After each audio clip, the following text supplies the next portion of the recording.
Hey, what's up guys? Welcome to Talk and Heal. आज हम बात करने वाले हैं Why commitment feels scarier than ever. कि हाँ बिल्कुल, ये एक ऐसा टॉपिक है जो आजकल बहुत रेलेवेंट लगता है ना। हाँ यार, और खासकर ये जो एक नया टर्म सुनने में आ रहा है, सिचुएशनशिप। पहले इस पे थोड़ी बात करते हैं, ये है क्या चीज?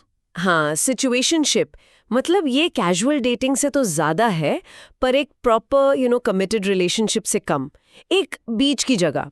एक रोमांटिक लिम्बो जैसा, जहाँ कुछ भी क्लियर नहीं है। एग्जैक्टली, बिल्कुल वही। और कमाल की बात यह है कि लोग महीनों, कभी कभी तो सालों तक ऐसी अनिश्चित सिचुएशंस में रह जाते हैं।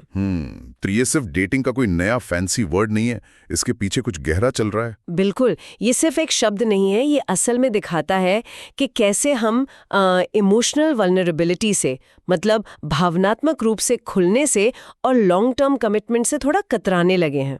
अच्छा। हाँ, मतलब अगर हम पहले की जनरेशन्स को देखें तो उनके लिए रास्ता ज्यादा सीधा था, है ना? आप मिले, डेट किया, फिर तय किया कि हाँ वी आर एक्सक्लूसिव। हाँ, फिर शायद एंगेजमेंट, शादी। एक तरह का सेट पाथ था। सही कहा। एक सेट पाथ। पर आज का सीन तो एक भूल भुलैया जैसा लगता है। इतने रास्ते, इतने मोड़, कोई क्लियर मैप ही नहीं है। तो चलो आज इसी भूल भुलैया को थोड़ा समझने की कोशिश करते हैं कि ये कमिटमेंट का डर आता कहाँ से है और ये सिचुएशनशिप क्या बला है। पहले इसी सिचुएशनशिप को थोड़ा और खोलते हैं। आपने कहा बीच की जगह, मतलब दो लोग हैं जो शायद एक्ट तो कपल जैसा ही कर रहे हैं। हाँ, काफी हद तक। साथ घूमना, टाइम स्पेंड करना, बातें शेयर करना, फिजिकल इंटीमेसी भी हो सकती है। लेकिन रिश्ते का कोई नाम नहीं है, कोई लेबल नहीं, कोई फ्यूचर का वादा नहीं, कोई आपसी समझ नहीं कि हम आखिर हैं क्या। तो पूरी तरह से अस्पष्ट था, इमोशनल एम्बिग्यूटी जिसे कहते हैं। बिल्कुल, और यही इसकी सबसे बड़ी पहचान है। ऐसा लगता है जैसे रिश्तों को डिफाइन न करने का, उन्हें थोड़ा धुंधला रखने का ट्रेंड बढ़ गया है, जानबूझकर या अनजाने में। पर क्यों? लोग ऐसा चुन क्यों रहे हैं? क्या इसमें कोई सेफ्टी नेट फील होता है? हाँ, एक तरह से कह सकते हैं। ये एक साइकोलॉजिकल सेफ्टी नेट जैसा काम करता है। सोचो, अगर रिश्ता कभी ऑफिशियल हुआ ही नहीं तो रिजेक्शन का डर कम। हाँ, आप ये नहीं कह सकते ना कि उसने मुझे रिजेक्ट कर दिया, क्योंकि टेक्निकली हम तो कुछ थे ही नहीं। वैसे ही फेलियर का डर भी कम लगता है, क्योंकि वो कभी पूरी तरह शुरू ही नहीं हुआ था। अच्छा। तो आपको कनेक्शन भी मिल रहा है, वो नजदीकी का एहसास भी, पर कमिटमेंट वाला रिस्क नहीं लेना पड़ रहा। लेकिन इस सेफ्टी नेट की कोई कॉस्ट भी तो होगी, कोई कीमत? बिल्कुल, और कीमत अक्सर बहुत ज्यादा होती है। रिसर्च ये बार बार दिखाती है कि ये जो अनिश्चितता है ना, ये एम्बिग्विटी, ये किसी पक्की बुरी खबर से भी ज्यादा स्ट्रेसफुल हो सकती है। ओह, सच में? हाँ, मतलब ये जानना कि चलो रिश्ता खत्म हो गया, वो दुखद है, पर लगातार ये सोचते रहना कि हम हैं क्या, वो क्या सोच रहे हैं, कहीं कोई और तो नहीं, ये दिमाग को एकदम थका लेता है। आपका कॉर्टिसोल लेवल, जो स्ट्रेस हार्मोन है, वो लगातार हाई रह सकता है। आप इमोशनली इतने करीब होते हो कि चोट लग सकती है, पर रिश्ते की परिभाषा न होने के कारण इतने दूर कि आप उस चोट पर हक भी नहीं जता सकते। अजीब सी सिचुएशन है। तो ये दिमाग के साथ एक तरह का खेल हो गया, एक बचाव का तरीका जो असल में ज्यादा नुकसान कर रहा है। हाँ, कुछ ऐसा ही समझ लो। आपको वो न्यूरोकेमिकल फायदे मिल रहे हैं, ऑक्सीटोसिन, डोपामाइन, फिजिकल कंफर्ट। हाँ, वो बॉन्डिंग वाले हार्मोन्स। वही, वो सब मिल रहा है, और साथ में ये इल्यूजन भी बना रहता है कि हमने खुद को पूरी तरह दांव पर नहीं लगाया है, हम वल्नरेबल नहीं हैं। लेकिन हमारा दिमाग तो लॉजिक पे नहीं चलता ना। इमोशनल इन्वेस्टमेंट तो हो ही जाता है, चाहे लेबल लगाओ या नहीं। बात तो सही है, दिस थोड़ी ना हिसाब रखता है। बिल्कुल ठीक है, तो सिचुएशनशिप एक तरह की झूठी सुरक्षा है जो ज्यादा स्ट्रेस देती है। पर वापस उस बड़े सवाल पर आते हैं, असल कमिटमेंट वो इतनी डरावनी क्यों लगती है? आपने शुरू में कहा था विकल्पों की भूल भुलैया, उसका क्या रोल है इसमें? हाँ, वो एक बहुत बड़ा फैक्टर है, जिसे कहते हैं पैराडॉक्स ऑफ चॉइस, मतलब विकल्पों का विरोधाभास। अच्छा। खासकर आज के टाइम में डेटिंग एप्स और सोशल मीडिया के साथ ऐसा लगता है कि हमारे पास अनलिमिटेड ऑप्शंस हैं। हमेशा ये फीलिंग रहती है कि शायद कोई बेहतर इंसान बस एक स्वाइप दूर है। हाँ, बिल्कुल। तो किसी एक इंसान के साथ कमिट करने का मतलब लगता है कि हम बाकी सारे दरवाजे बंद कर रहे हैं। ऐसा लगता है जैसे हम कुछ खो रहे हैं, कुछ मिस कर रहे हैं। हाँ, ये फीलिंग तो आती है कभी कभी। ये इकोनॉमिक्स का अपॉर्चुनिटी कॉस्ट वाला फंडा है, जो अब हमारी लव लाइफ पर भी लागू हो गया है। एक को चुनना मतलब बाकी सबको छोड़ना। और ऐसी दुनिया में जहां हमें हमेशा ज्यादा से ज्यादा ऑप्शन खुले रखने को कहा जाता है, कमिटमेंट एक तरह का लिमिटिंग फैसला लगता है। जैसे ब्राउजर में 50 टैब खुले हों और कोई कहे कि बस एक रखो, बाकी बंद कर दो। हाँ, बिल्कुल सही एनालॉजी है, वही फीलिंग। ये तो हुई चॉइस की बात। क्या हमारी इकोनॉमिक सिचुएशन, मतलब आर्थिक स्थिति, पैसों की तंगी, इसका भी कोई रोल है? निश्चित रूप से ये दूसरा बड़ा कारण है, इकोनॉमिक प्रिकैरिटी यानी आर्थिक अनिश्चितता। अगर हम अपने पेरेंट्स की जेनरेशन से कंपेयर करें। हाँ, वो लोग तो अक्सर अपनी 20s में सेटल हो जाते थे, घर, शादी, बच्चे। सही, और कई बार तो सिंगल इनकम पर भी ये सब मुमकिन था। पर आज की रियलिटी देखो, स्टूडेंट लोन्स, महंगे घर, जॉब्स की इनसिक्योरिटी, गिग इकोनॉमी। हाँ यार, सिचुएशन तो टफ है। तो इन सब के बीच एक कमिटेड रिलेशनशिप, खासकर शादी या लिव इन जैसा, वो एक और बड़ी फाइनेंशियल जिम्मेदारी जैसा फील हो सकता है। वो जो ट्रेडिशनल माइलस्टोन्स थे ना, शादी, घर, बच्चे, वो अब एक लग्जरी जैसे लगने लगे हैं, ना कि एक नेचुरल प्रोग्रेशन।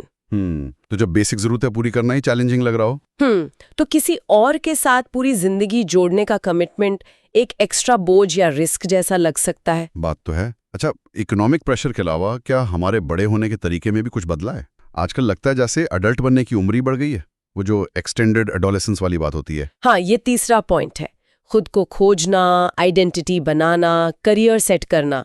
ये फेज अब 20 की उम्र से बढ़कर 30 तक खिंच गया है, जो अपने आप में बुरा नहीं है। नहीं, बिल्कुल नहीं।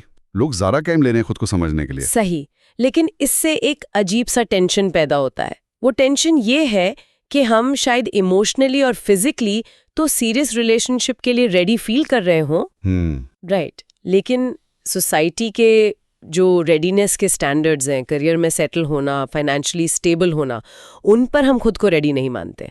तो कमिटमेंट कई बार ऐसा लगता है कि वो हमसे कह रही है कि हम खुद को पूरी तरह जानने और चुनने से पहले ही किसी और को चुन लें। ये एक इंटरेस्टिंग पॉइंट है, खुद को चुनने से पहले किसी और को चुनना। हाँ, और एक चौथा डर भी है, जो शायद सोशल मीडिया ने और बढ़ा दिया है, वो डर कि कहीं हम कुछ मिस तो नहीं कर देंगे, कहीं हम सेटल होके बोरिंग तो नहीं बन जाएंगे।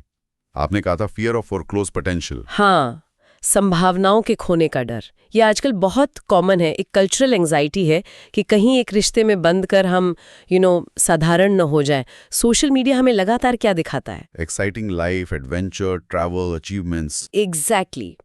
तो ऐसे में किसी एक इंसान के साथ कमिट करना ऐसा महसूस करा सकता है जैसे हम वो सारी एक्साइटिंग पॉसिबिलिटीज छोड़ रहे हैं जो शायद हमें अकेले रहने पर मिलती। प्रॉब्लम शायद रिलेशनशिप नहीं है, बल्कि ये सोच है कि ये कमिटमेंट हमारी आइडेंटिटी के बारे में, हमारी लाइफ की स्टोरी के बारे में क्या कहता है। क्या ये हमें लिमिट कर देगा? ये सारे पॉइंट्स तो समझ आते हैं।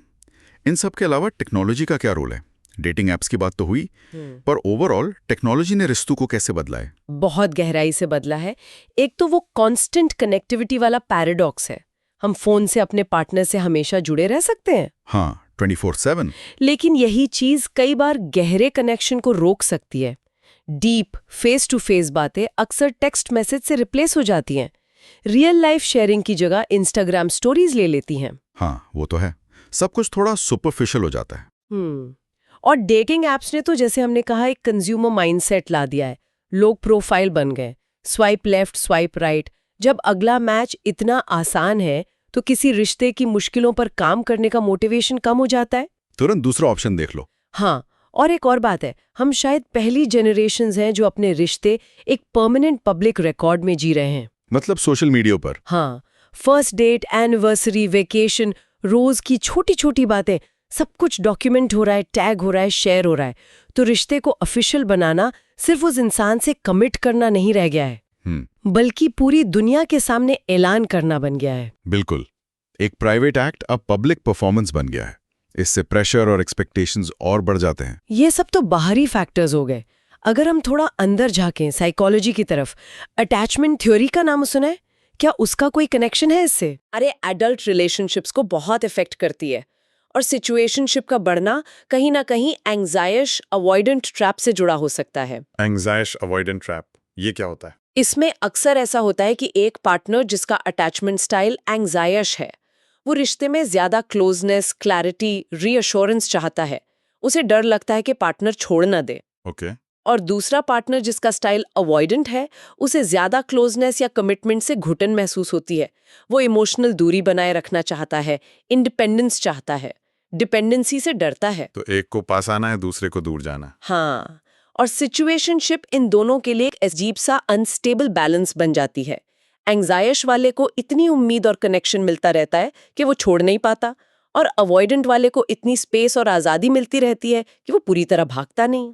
अरे बाप रे, तो दोनों ही फंसे हुए हैं एक तरह से। हाँ, एक तरह का स्टेलमेट जहाँ कोई भी पूरी तरह संतुष्ट नहीं है, पर डायनामिक ऐसा है कि वो चलता रहता है। क्या इसमें हमारे कल्चर या परवरिश का भी कोई हाथ हो सकता है? जैसे आजकल पेरेंट्स बिजी रहते हैं या बच्चे स्क्रीन पर ज्यादा सोशलाइज करते हैं। हाँ, ये फैक्टर्स भी रोल प्ले कर सकते हैं। अगर पेरेंट्स इमोशनली बहुत अवेलेबल नहीं थे, या हमने फेस टू फेस इंटरैक्शन के बजाय डिजिटल कम्युनिकेशन से ज़्यादा सीखा है, और हमारी कल्चर इंडिपेंडेंस और सेल्फ रिलायंस पर बहुत ज़्यादा फोकस करती है, तो शायद इमोशनल इंटीमेसी मुश्किल हो जाती है। हाँ, ये सब मिलकर गहरी भावनात्मक नज़दीकी बनाने और उसे निभाने में मुश्किलें पैदा कर सकते हैं। हम शायद ऐसी जनरेशन्स तैयार कर रहे हैं जो कनेक्शन चाहती भी हैं, पर किसी पर निर्भर होने से डरती भी हैं। अच्छा, एक और एंगल देखते हैं, जेंडर डायनामिक्स। क्या इसमें कोई मर्द औरत वाला पहलू भी है? सिचुएशनशिप तो किसी को भी हो सकती है, पर क्या अनुभव अलग होता है? रिलेशनशिप को डिफाइन करने और क्लैरिटी की इच्छा ज्यादा रखती हैं, लेकिन वो अक्सर एक मुश्किल सिचुएशन में फंस जाती हैं। अगर वो क्लैरिटी मांगती हैं तो उन पर नीडी, क्लिंगी या क्रेजी होने का लेबल लग सकता है। ओह, ये तो प्रॉब्लम है। और अगर वो चुप रहती हैं तो उन्हें उसी अनिश्चितता और एंग्जाइटी में जीना पड़ता है। और पुरुषों के लिए, पुरुषों को अक्सर कल्चर से ये मैसेज मिलते हैं कि कमिटमेंट मतलब फ्रीडम का खत्म होना, एक ट्रैप। तो हो सकता है कि वो इमोशनली इन्वेस्टेड होने के बावजूद लेबल से बचें ताकि वो अपनी इंडिपेंडेंस बनाए रख सकें। और ये सब कुछ बदलती जेंडर रोल्स की वजह से और कॉम्प्लिकेटेड हो गया है। पुराने नियम चाहे कितने भी गलत क्यों ना हो, कम से कम एक स्ट्रक्चर तो देते थे। अब हम इक्वालिटी चाहते हैं, जो बहुत अच्छी बात है, पर सोसाइटी अभी पूरी तरह से एडजस्ट नहीं हुई है। तो किसी को पता नहीं कि एक्सपेक्ट क्या करें। हाँ, कौन बात शुरू करे, कौन क्या मांग सकता है। सिचुएशनशिप की जो एम्बिग्विटी है, वो कहीं ना कहीं मॉडर्न जेंडर रिलेशंस की एम्बिग्विटी को भी दिखाती है। तो अगर हम इन सब प्रैक्टिकल वजहों, पैसा, चॉइस, टेक्नोलॉजी, जेंडर के नीचे देखें, तो असल में हम डर किस चीज से रहे हैं? कमिटमेंट हमारे कौन से बेसिक ह्यूमन फियर्स को जगाती है? कई गहरे डर हैं। एक तो है पूरी तरह से जाने जाने का डर, कि कोई हमें हमारी सारी कमियों के साथ जान ले और फिर भी हमें न अपनाए, रिजेक्ट कर दे। वल्नरेबिलिटी का डर। हाँ। फिर है गलत इंसान को चुनने का डर, कि कहीं हमने गलत फैसला तो नहीं ले लिया, कहीं हम अपने साल बर्बाद तो नहीं कर देंगे। सही। एक डर ये भी है कि कहीं हम दूसरे इंसान में खुद को खो ना दें, अपनी आइडेंटिटी, अपने सपने। और एक गहरा डर ये भी कि शायद प्यार काफी नहीं होगा, लाइफ में मुश्किलें आएंगी और रिश्ता टिक नहीं पाएगा। ये तो काफी गहरे डर है। लेकिन शायद सबसे फंडामेंटल लेवल पर कमिटमेंट हमें हमारी अपनी लिमिटेशंस, हमारी मोर्टैलिटी का सामना कराती है। जब आप एक इंसान को, एक रास्ते को चुनते हैं, तो आप बाकी सबको छोड़ रहे होते हैं। हाँ, ये एक्सेप्ट करना कि आप सब कुछ नहीं पा सकते। बिल्कुल, आप ये मान रहे हैं कि आपकी लाइफ स्टोरी कुछ ही दिशाओं में जाएगी, सब में नहीं। और एक ऐसी कल्चर में जो हमें सिखाती है कि sky is the limit, you can have it all. उसमें कुछ चुनना, कुछ छोड़ना एक हार जैसा लग सकता है। हाँ, एक लिमिटेशन जैसे, एक पॉजिटिव चॉइस के बजाय। तो जहां ये सिचुएशनशिप हमें इन डरों से बचाने का एक रास्ता लगती हैं, वहीं इनका अपना नुकसान भी है। इस अस्पष्टता की, इस बीच वाली स्थिति की कीमत क्या है? कीमत काफी ज्यादा है। जैसे हमने पहले कहा, रिसर्च दिखाती है कि ऐसे अनडिफाइंड रिश्तों में लोग ज्यादा एंग्जाइटी और डिप्रेशन रिपोर्ट करते हैं उन लोगों के मुकाबले जो या तो क्लियरली कमिटेड है या क्लियरली कैजुअल। अच्छा। ये लगातार की अनिश्चितता धीरे धीरे सेल्फ एस्टीम को खा जाती है। आप कभी सिक्योर फील नहीं करते। हाँ। आप फ्यूचर प्लान नहीं कर सकते। हाँ। जो उस डीप पार्टनरशिप को बनने से रोकता है, जो रिश्तों को मीनिंगफुल बनाती है। और वो अपॉर्चुनिटी कॉस्ट वाली बात? हाँ, बिल्कुल। जो टाइम इस एम्बिगुअस सिचुएशन में जा रहा है, वो टाइम है जो आपने शायद ज्यादा कंपैटिबल पार्टनर ढूंढने में नहीं लगाया, या वो टाइम है जो आपने उन स्किल्स को डेवलप करने में नहीं लगाया जो हेल्दी कमिटमेंट के लिए जरूरी है। जैसे कम्युनिकेशन, कॉन्फ्लिक्ट रेजोल्यूशन। हाँ, सिचुएशनशिप इतनी कंफर्टेबल लग सकती है अपने अजीब से बैलेंस में कि लोग सालों तक फंसे रह जाते हैं। फिर अचानक रियलाइज होता है कि वो असल में जो चाहते थे उसके करीब तो पहुंचे ही नहीं। ये तो सच में सोचने वाली बात है। तो आगे का रास्ता क्या है? जाहिर है हम पुराने टाइम में तो वापस नहीं जा सकते। नहीं, बिल्कुल नहीं। उन रिश्तों की अपनी प्रॉब्लम्स थी। हमें आज के कॉम्प्लेक्स लैंडस्केप को नेविगेट करने के लिए नए तरीके चाहिए। तो क्या करना चाहिए? शायद एक चीज ये है कि हम अनसर्टेनिटी के साथ थोड़ा ज्यादा कंफर्टेबल होना सीखें। ये एक्सेप्ट करें कि किसी भी कमिटमेंट में हमेशा थोड़ा रिस्क, थोड़ी अनिश्चितता रहेगी ही। 100% गारंटी कभी नहीं मिलेगी। परफेक्ट मोमेंट का इंतजार ना करें। सही। और दूसरी बात, शायद हमें ज्यादा ईमानदार होना होगा कि हम असल में डर किस चीज से रहे हैं, बजाय इसके कि मैं रेडी नहीं हूं या देखते हैं जैसे बहानों के पीछे छिपें। अपने डर को फेस करना। हाँ, क्या ये सच में टाइमिंग है या रिजेक्शन का डर है? क्या ये सच में रेडीनेस है या फ्रीडम खोने का डर है? और कम्युनिकेशन स्किल्स, वो तो जरूरी है ही। सबसे जरूरी शायद।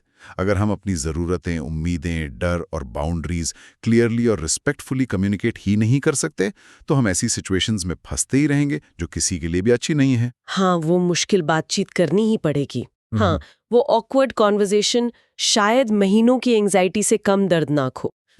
अंत में सवाल ये नहीं है कि कमिटमेंट डरावनी है या नहीं।